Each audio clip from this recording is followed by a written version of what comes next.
The Consultative Assembly clearing the issue on the name of Klaha. Klaha documentary team conducted a consultative assembly at Conil Barangay Hall, General Santos City, last April 27, 2006.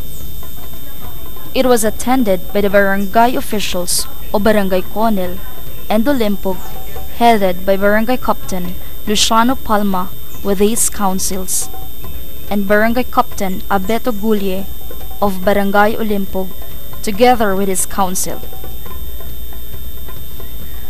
Blaan elders also attended the consultative meeting. The objective of the assembly was to clear the issue on the name of the place, whether it is Klaha or Al Klaho. Representatives from Senro, City Agre, and RMMC as members of documentary team attended the meeting. It ended with the decision of the majority that the name of the place is Klaha and not Al Klaho. Separate visit was conducted for Barangay Captain Ruben Santiago of Upper Labay and the Barangay Captain Jose Nicor of Mabuhay.